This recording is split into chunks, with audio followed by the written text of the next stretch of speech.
Dans cette sensibilisation, parlons des deux rencontres françaises dites du troisième type, c'est-à-dire avec rencontre d'humanoïdes.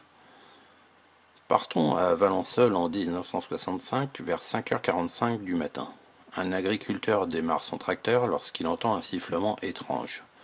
Cherchant l'origine du bruit, il se retrouve face à un engin métallique en forme de ballon de rugby posé dans son champ de lavande.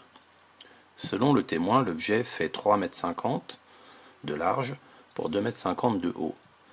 S'approchant pour mieux comprendre de quoi il s'agit, l'agriculteur aperçoit deux créatures accroupies autour d'un pied de lavande.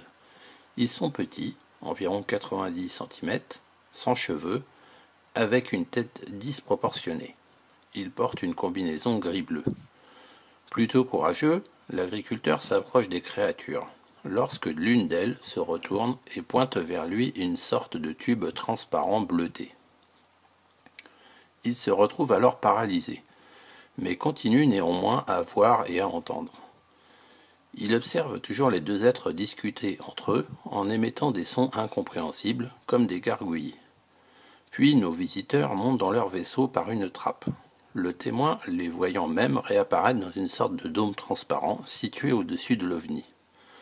L'objet décolle alors jusqu'à une hauteur d'1 mètre, avant de disparaître à une vitesse vertigineuse.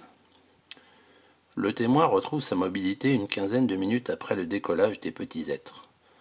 Le rapport de gendarmerie stipulera que nous, les gendarmes, sommes personnellement enclins à penser que le champ de lavande a été l'objet d'une visite insolite. De plus, l'engin laissera une marque significative dans un sol pourtant très boueux.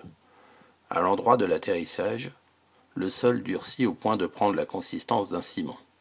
Plus de 2 ans après les faits, la végétation n'avait toujours pas repoussé du fait de la dureté du sol.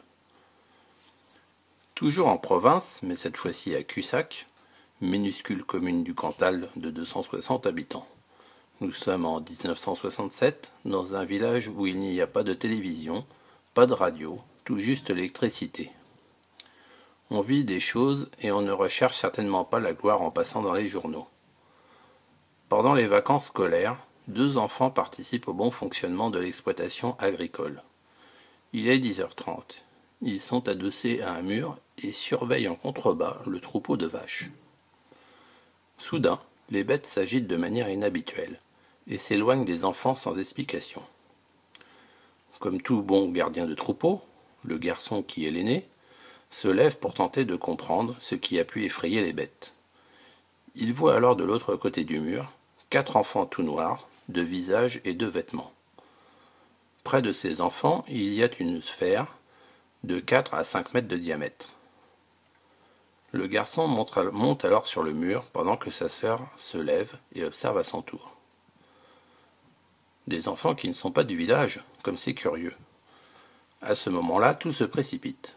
Les enfants noirs semblent avoir pris conscience de la présence des 2 témoins, très certainement cachés par le mur avant qu'ils n'arrivent. Les 4 visiteurs vont alors rentrer précipitamment et très curieusement, c'est-à-dire la tête la première dans la sphère, après avoir ramassé quelque chose au sol.